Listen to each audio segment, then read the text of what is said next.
In Genesis chapter 5, the Bible tells us that Adam lived 930 years and then he died. The rest of the chapter records some similar ages. It says that Seth was 912, Enosh 905, Kenan 910, and so on. So of course, when we hear ages like that in the 21st century, it sounds completely preposterous to us. How could anyone live that long? Most people today are lucky if they get into their 80s or 90s. So doesn't all of this talk of people in their 900s just sound ridiculous? And doesn't it call into question the Bible's reliability? Well, let's take a look. So here's what I did yesterday. I got up, I had breakfast, I went into town and did some shopping, I met with a friend and had some lunch, then I flew into space to the planet Ethor and fought an intergalactic war against the dark forces of Gelfin. Then I came home, I had some dinner, I watched some TV, chilled out a bit, and I went to bed.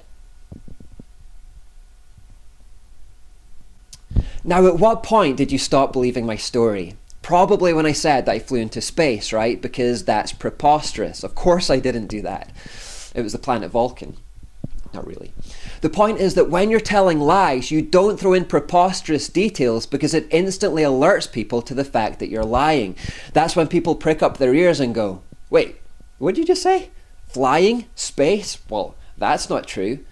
So if you want to lie about Adam and Eve, you keep things unremarkable and believable. So if Moses wanted to lie about things when he was writing Genesis, he wouldn't have written that Adam lived until he was 930 years old. He would have written 80 or 90 or something like that. Moses had no other motivation to write 930 than because it actually happened. Why else would he have risked the credibility of his story? But secondly, 930 actually makes scientific sense. Evolutionists believe the world started off without complexity, but is becoming more complex through time.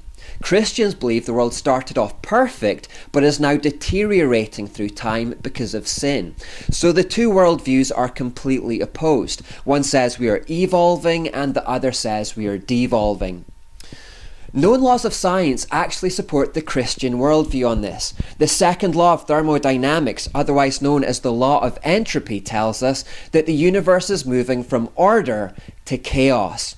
The second law of thermodynamics is why we age and die. It's why cars break down and need to be repaired constantly. It's why food goes moldy. It's why fences need to be repainted. It's why hot drinks get cold. It's why everything around you eventually breaks down, decays, and dies over time. Everything. We are constantly fighting against this universal and observable law of physics. We're always trying to repair and replace and mask the signs of decay. But eventually everything moves from order to chaos. Now, within each of us human beings, we all have some genetic programming called DNA. DNA is basically code written using a 4-letter chemical alphabet. And this programming acts like software within you that dictates how tall you are, the color of your eyes, the color of your hair, everything about you, in fact.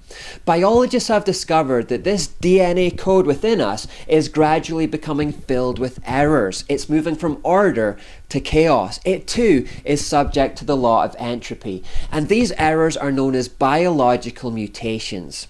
So imagine reading a perfectly written book where every 1 minute one letter was being randomly deleted and replaced with another. The book would go on being understandable for a little while, but eventually, with enough time, the whole thing would turn into gibberish and would become illegible. That is what's happening with the human genome because of biological mutations. Our DNA code is slowly turning into gibberish.